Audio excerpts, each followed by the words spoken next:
Cet épisode de Nos Ciné vous est présenté par Séance Radio, la radio 100% cinéma.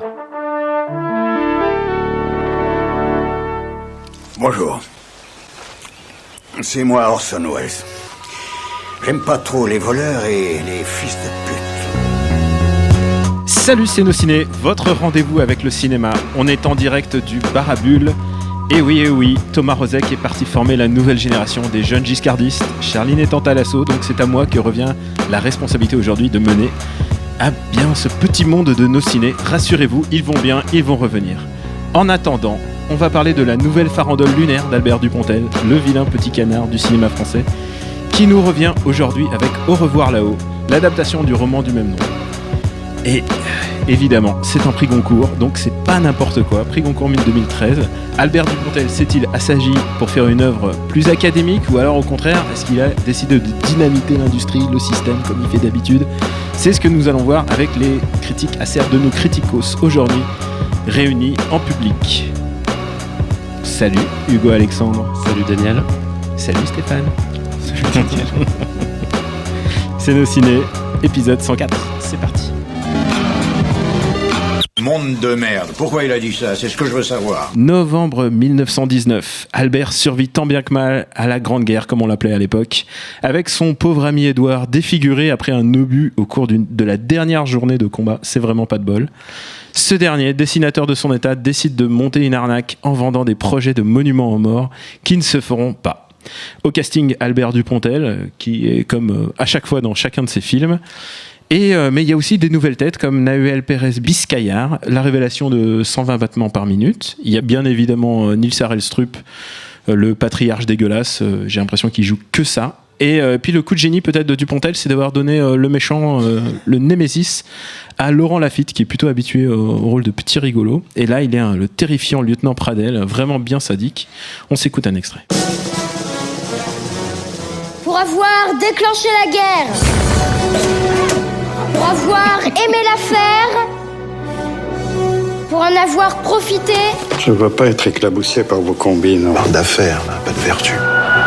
Vous êtes tous condamnés à mort. Regardez! Alors ce film-là, Au revoir là-haut, Stéphane, qu'est-ce qu'on en pense? Comme tu l'as précisé au début, effectivement, Dupontel, c'est le vilain petit canard du cinéma français.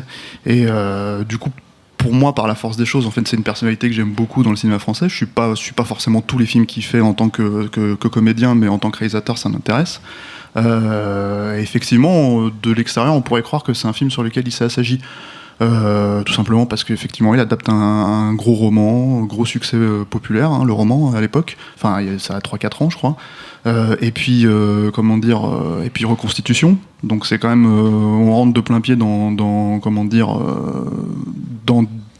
l'univers de quelqu'un d'autre en fait, parce que c'est le truc avec Dupontel jusqu'ici, c'est que son cinéma en fait c'était son cinéma, c'était lui qui écrivait ses propres sujets en fait, qui traitait ses propres films quoi.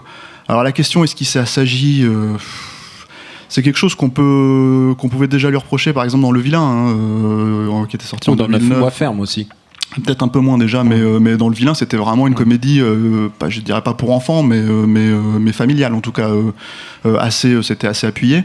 Mais bon, c'est quelque chose qui a toujours, en fait, c'est un grand névrosé, Albert Dupontel. Donc le truc, c'est que ça se voit, c'est ce qui, moi, je pense, donne la qualité de ses interprétations dans ses meilleures interprétations. C'est ce qui donne la qualité de son cinéma aussi. Ouais, car même dans les films où il joue seulement, il est vraiment très bon acteur, quoi. Ouais. Même dans les daubes. Même si moi ce que j'aime, c'est aussi une personnalité un peu à l'ancienne en fait en France, c'est-à-dire à la Gabin, des mecs comme ça en fait, quand tu les vois, ils se posent, tu sais plus ou moins comment ils vont jouer le rôle, mais ils le font quoi. Et puis il a un côté, je me fous pas de la gueule de mon public, c'est-à-dire même quand il joue dans des films comme La Proie par exemple, il fait ses propres cascades, ce genre de choses. Donc c'est vraiment, pour moi, c'est une personnalité attachante dans le cinéma français. Vraiment pour ces raisons-là, quoi. Et là, en l'occurrence, comme on disait, on pourrait croire qu'il s'est assagi. Moi, je sais pas trop s'il faut traiter le film sous cet angle-là à proprement parler. En fait, c'est un film qui est très très ambitieux dans sa confection et qui en même temps, en fait, tend à raconter une petite histoire, en fait, dans ce qui aurait pu être une grande histoire, en fait. Et c'est assez étonnant. Donc, toi, tu as résumé le film de cette manière-là, mais c'est vrai que le film commence un peu avant. En fait, il commence vraiment avec la scène d'ouverture, la scène de guerre, quoi, qui est impressionnante aussi pour ce que c'est, même si ça concerne 3 personnages, à proprement parler. Et déjà tous les enjeux, on va dire entre guillemets, sont résumés dans cette scène là, quoi. Et après il part effectivement, ça se passe à Paris en 1920 et en gros il y a toute la reconstitution qui va avec, quoi. Et là-dessus tout ça c'est assez comment dire bluffant, quoi. C'est assez c'est un gros budget, hein, 20 millions d'euros, quoi. C'est assez bluffant. Mais il y a cette volonté de raconter quelque chose qui est totalement en fait limite intimiste, quoi. C'est-à-dire que pour moi il passe presque à côté de certaines choses de son sujet, quoi. Hugo, est-ce que ça t'a ému? Ouais, ça m'a ému. D'ailleurs, j'attendais pas ça de Dupontel parce qu'effectivement, il a toujours fait des comédies. Et c'est vrai que le cap du film dramatique, film à gros budget en plus, qu'il a pu se permettre grâce au succès de 9 mois ferme, je pense que ça faisait longtemps qu'il voulait le faire. Son film a fait 2 millions d'entrées, donc il s'est dit c'est peut-être le moment. Et il a choisi un sujet qui pourrait laisser croire qu'il n'est pas vraiment pour lui. Et finalement, ça traite d'une histoire de laisser pour compte, c'est-à-dire de gens qu'il a toujours décrits dans ses films. Et par un biais dramatique, mais ça reste du Dupontel. Et c'est ça qui est bien dans ce film, c'est que Dupontel ne s'est pas du tout effacé derrière le sujet de ce prix Goncourt qui abordait un sujet grave, c'est-à-dire les années post-guerre et pré-année folle, c'est-à-dire une espèce de période un peu de transition où on pense les plaies, quoi. Ouais, on pense les plaies et il arrive à instiller dans cette histoire son esthétique qui est un petit peu malsaine en fait et qui sied très bien finalement à ce sujet-là. Et en fait, il n'a pas du tout perdu sa mise en scène qui est toujours très très rythmée, très très presque cartoonesque. D'ailleurs, au début du film, on voit qu'il dédie son film à Marcel Gottlieb notamment. Et c'est pas un hasard, je pense, parce que ça a toujours été son cinéma de faire quelque chose de très cartoonesque, de très drôle, de très fantaisiste finalement. Et il n'oublie pas du tout ça dans le film, alors qu'il traite un sujet très grave. Et lui-même, il y a des scènes de mort presque comiques. Ouais, c'est ça. Et lui-même se met en scène comme dans ses présents films où il fait des monologues tout seul, un peu drôles, mais dans des situations qui sont plus dramatiques que d'habitude et qui créent une espèce de densité qu'il n'y avait pas dans ses films d'avant et ça apporte vraiment à ce sujet, le point de vue de Dupontel pour le coup. Stéphane, est-ce que toi ça t'a touché? Oui, c'est un film qui est touchant. Après parce que je vais vous dire, moi j'ai vraiment été la fin m'a. Ah ouais, non, c'est un joli film, mais c'est aussi un film. Quand je dis, parce que ce que je disais avant, le film traite pas son sujet, c'est ce que tu précises, Hugo, pardon, c'est que en gros, c'est pas vraiment un film sur. Enfin, oui, ça se passe dans l'après-guerre, mais c'est pas un film sur la crise de l'après-guerre en fait. C'est-à-dire que c'est vraiment concentré sur quelques personnages et sur la façon dont ils vont, comment dire. Alors, t'as les rapports sociaux, t'as Dupontel versus le père de. Le patriarche qui est joué par Nissa Restrup. On trouve quand même une ambiance qui est très particulière et que j'ai rarement vu au cinéma. C'est toujours la lutte des classes, hein, toujours chez lui. Ah mais il y a ça. Et le truc c'est que il y a aussi son amour de Chaplin, qui est assez évident en fait, hein, avec la gamine. Bon, c'est Kid, hein, en gros, fondamentalement. Et lui aussi avec son petit, c'est plutôt Keaton, mais c'est son espèce de chapeau de bien sûr, il y a son amour du muet. Il est habillé en jaune, là, tu le mettras en noir et c'est bon, tu y crois, quoi. Ouais, et puis il y a son petit chapeau, quoi, quand il va chez au dîner, quoi. Mais le truc, en fait, c'est que c'est aussi un film sur, je pense, le rapport entre la création, c'est-à-dire ce que tu crées, en fait, et le rapport au commerce, en fait. Et c'est assez intéressant qu'il se trouve avec son plus gros budget à traiter ça en fait dans le film, parce que son personnage, le vrai personnage principal, c'est pas Dupontel, hein, c'est le jeune homme là, donc j'ai Édouard, c'est ça, qui est défiguré et qui passe son temps en fait à utiliser des masques en fait pour donner une expression de son humeur, on va dire en fait, vraiment du moment, quoi, et partir dans la créativité, quoi. Donc par exemple le Paris fou des années 20 en fait, c'est une scène vraiment à proprement parler dans le film, et ça c'est dommage, ça fait partie des choses que j'aurais aimé qu'ils soient un peu plus développés. Alors c'est peut-être pas le sujet du roman, ça se passe en 19, c'est pas encore vraiment les années folles, alors c'est le tout début, et en fait moi j'ai aimé cette scène parce que justement on a une image des années folles qui est une espèce de joie de joie sans faille en fait, dans des grands hôtels, et en fait dans cette scène il y a une espèce de côté malsain, de côté malade, et on sent vraiment qu'on est dans une époque où la joie peut pas vraiment s'exprimer. C'est une jolie scène, hein. Clairement, c'est pour ça que j'aurais voulu qu'il y en ait plus comme ça, quoi. C'est ça le truc, quoi. Mais le truc après, c'est qu'il y a ce truc là et il y a l'idée en fait que toute l'intrigue en fait du film, elle est ramassée finalement, elle est pas traitée à échelle c'est-à-dire tous les personnages d'une manière ou d'une autre finissent par se croiser en fait dans le film. Je spoil pas vraiment, mais apparemment d'après ce que j'ai compris, c'était pas vraiment ça dans le roman, c'est-à-dire qu'il y avait beaucoup plus de couches. Il l'a réécrit en plus avec l'auteur original, il a fait l'adaptation. Voilà, pour que tout soit connecté en fait, c'est-à-dire que tous les personnages soient connectés entre eux et que finalement en fait chacun ait un rapport à l'autre en fait dans le déroulement de l'intrigue, quoi. Ce qui fait que ça a tendance, je trouve, à pas rabaisser la fresque, mais à la rendre plus enfin vraiment c'est une histoire de quelques personnages plutôt que l'histoire de la France à ce moment-là, enfin de Paris à ce moment-là en tout cas, et enfin non, la France de manière générale, quoi. Et du coup c'est ça qui peut-être je trouve est un petit peu décevant en fait dans le film, c'est-à-dire qu'il n'y a pas ce souffle en fait qu'il aurait pu avoir, entre guillemets ce film définitif sur le sujet en fait aujourd'hui de nos jours. C'était le projet un peu casse-gueule, hein. C'était de faire du Jeunet un long dimanche de fiançailles. C'est mieux que du Jeunet. Ah bah ouais. C'est mieux qu'un long dimanche de fiançailles largement. Et puis Hugo, toi c'est sensible aux vraies gueules de cinéma, et là il y en a vraiment des belles, quoi. Il y a le retour de Gilles Gaston Dreyfus dans le rôle du maire, enfin il y a vraiment des belles gueules. Il y a les personnages un peu phares de Dupontel. Cartoon, je me souviens plus comment il s'appelle, celui qui organise le concours de monuments. Le maire. Non, c'est Philippe Huchon, ça me revient. Et c'est un peu les comic relief du film. Moi, celui qui m'a vraiment impressionné, c'est Nahuel Pérez Bisquehart, mais pas forcément l'acteur, mais plus le personnage. C'est-à-dire que son masque, il crée une espèce d'étrangeté. C'est à la fois un monstre et un monstre gentil à la Tim Burton. Et il y a vraiment quelque chose de trouble dans ce personnage qui me rappelle parfois Phantom of the Paradise de Brian De Palma ou moi j'ai pensé à Irréversible, je me suis dit merde, ça se trouve il a fabriqué le méchant en fait, c'est lui. Non mais c'est ça, c'est ce personnage il a un masque, donc la seule chose que tu peux savoir de son état, c'est ce qu'il diffuse par ce masque, plus les yeux de l'acteur qui sont hyper expressifs. Et puis ses créations, c'est justement tout le truc en fait. C'est-à-dire que c'est quand même un personnage qui souffre en fait du fait d'être rejeté par son père qui est un banquier, enfin en gros un homme d'affaires, et qui lui demande d'être comme ça. C'est un des flashbacks qu'on voit au début du film, quoi. Qui souffre en fait de pas pouvoir exprimer sa créativité, et qui d'un seul coup en fait dans l'idée de retrouver son père en fait se met à une espèce à arnaquer les gens en fait en faisant cette arnaque au monument aux morts, et qui crée des dessins. Pourrait très bien retourner voir son père. Non mais c'est surtout que toute l'intrigue du film tourne autour de la logique. C'est même Dupontel qui, la première fois qu'il voit les dessins des monuments aux morts, lui dit mais c'est pas toi, c'est quoi ça, c'est pas tes dessins.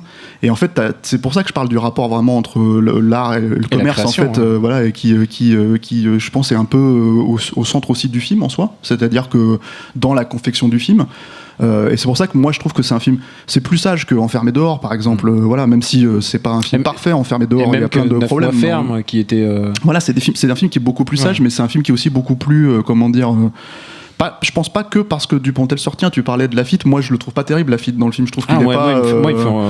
Je trouve que c'est pas un super acteur dans l'absolu, quoi. Et en plus, là, pour le coup, il a quand même un rôle qui aurait dû être vraiment. C'est pas l'acteur qui me dérange, c'est vraiment qu'il est très monolithique, quoi. C'est le méchant sans aucune aspérité. Mais quand t'as ce genre de personnage, je pense à l'écrit, il faut mettre un mec flamboyant. Je suis pas d'accord, les gars. Il faut pour un récit comme ça, il faut un vrai méchant, et je trouve qu'il est pas mal. Non, mais moi j'ai pas de problème avec le fait d'avoir un vrai méchant. J'ai problème d'avoir fait un vrai acteur. D'accord, j'ai bien compris. En plus, l'histoire est racontée du point de vue de Dupontel, donc on peut imaginer que tout ce qu'il connaît de ce personnage, c'est qu'il est méchant, quoi. Mais non, moi, Laffitte me dérange pas dans son interprétation. Et juste un mot sur la réal, quand même. Quand on voit le film, on a l'impression que ça a été fait avec vraiment beaucoup de budget. En fait, ça a l'air d'être vraiment de la bricole pour lui. Alors la scène d'ouverture est extraordinaire, moi je trouve. Tu veux dire la scène de guerre ? Ouais, la scène de guerre. Surtout qu'on a vu. On sent qu'il a mis le paquet dessus. C'était bien. Surtout que Stéphane et moi, ici même, on parlait d'une autre scène de guerre de la Première Guerre mondiale il y a pas si longtemps, celle de Wonder Woman. Non mais faut pas comparer. Mais c'est un peu le jour et la nuit. Là, c'est Wonder Woman, c'était piou piou, et là c'est plus ramassé quand même. Mais le truc, c'est que au-delà de ça, c'est vraiment centré autour du personnage, et pourtant il n'y a pas le côté charnier que d'habitude maintenant les films de guerre nous font. Là, tu sens le côté extrême de la guerre sans pour autant aller dans le déluge sang. Et puis il y a quelque chose d'organique. Je pense qu'il s'est un peu Enfin, il a un peu raisonné l'usage des effets spéciaux, je pense, sur cette scène-là en particulier. Après, pour le reste, peut-être moins. Non, moi je pense que tout le film est pensé à travers justement avec quoi on pouvait s'en sortir avec le budget qu'on avait. C'est pas un petit budget pour le budget français, c'est 20 millions d'euros. Et puis c'est une bonne question à se poser quand on fait un film. Quoi. Mais il y a plein de plans où tu vois Paris dans le 8e arrondissement avec les fonds derrière, où tu sens. Enfin, si t'as un œil un peu aguerri, tu peux sentir le numérique, mais c'est pas le problème. Le problème, c'est que ça marche quand même. En fait, t'as l'impression d'y être. Voilà, c'est ça. Je parlais précisément de cette scène d'intro et où il dit qu'il a été influencé par des films comme À l'Ouest, rien de nouveau, qui est un film de 1930 où pour le coup il n'y avait rien de numérique et où tu sentais vraiment ce que c'était la guerre et les tranchées, et moi ça me fait penser à ce film-là effectivement.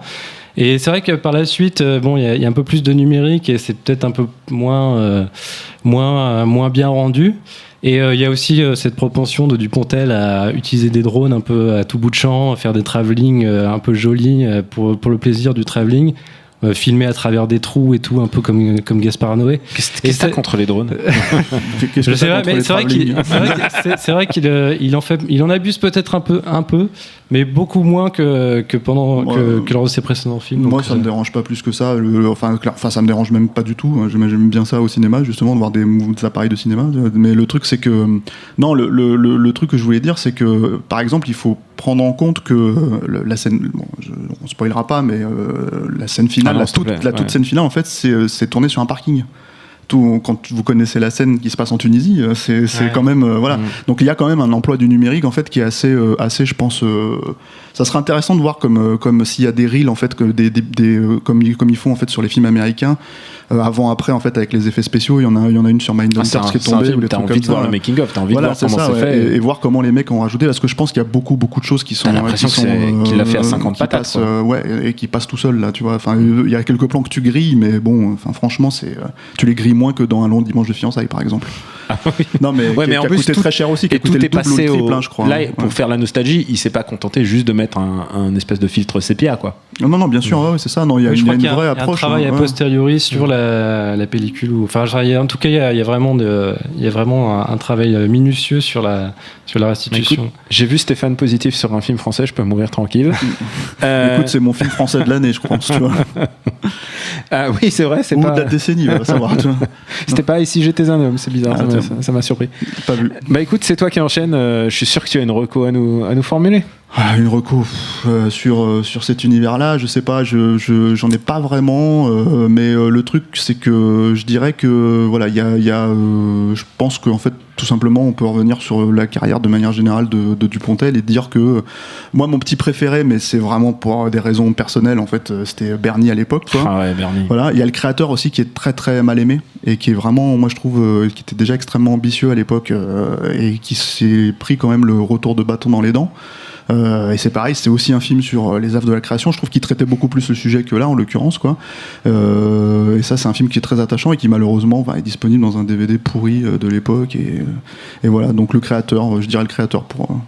Eh ben Hugo, est-ce que tu t'es fait moucher la tienne? Incroyable, parce que c'est précisément du créateur dont je voulais parler, et pour moi c'est vraiment son chef-d'œuvre à Dupontel. Donc oui, c'est son deuxième film après Bernie, ça n'a pas marché du tout, et peut-être parce que c'était trop radical, trop dupontelien, et je peux pitcher vite fait le Vas-y, film. Je sais que ça te fait plaisir. Un dramaturge qui est en manque d'inspiration, et un jour, malencontreusement, il tue un chaton et il se rend compte que l'inspiration revient à partir de là. Donc du coup, il se dit, je vais tuer des chatons, et ça marche jusqu'au jour où ça marche plus, et il se dit, il faut que j'aille plus loin, et il se met à aller plus loin en fait. Donc il tue d'autres types, d'autres espèces. Voilà. Résumé comme ça a l'air le meilleur film du millénaire. C'est l'un des meilleurs films du millénaire. Français. Et donc voilà, bon, c'est très radical, tant dans le sujet que dans la manière dont c'est traité. Dupontel filme à 2 cm des visages, il fait des monologues de 10 minutes mais qui sont hilarants. Il y a de seconds rôles exceptionnels, je pense à Nicolas Marié, à Philippe Huchon, notamment à Claude Perron. Donc c'est un peu du Terry Gilliam en drôle, quoi, j'ai envie de dire. Moi je suis un berniste convaincu. Voilà, vraiment Bernie pour moi est indépassable, mais en même temps le créateur. Ouais, le créateur. Bah écoute, c'est tout pour aujourd'hui. Je vous remercie tous les deux d'avoir participé à ce No Ciné en direct du Bar à Bulles devant un public chaud bouillant. Ils sont là pour aussi pour nos fun après, je pense. On vous remercie de nous suivre, de vous abonner. On est aussi dispo sur iTunes, sur SoundCloud. Et puis, laissez-nous des commentaires et aussi des petites étoiles parce que ça aide au référencement, sachez-le, ça aide à faire connaître ce podcast. On vous remercie beaucoup et on vous dit à très bientôt.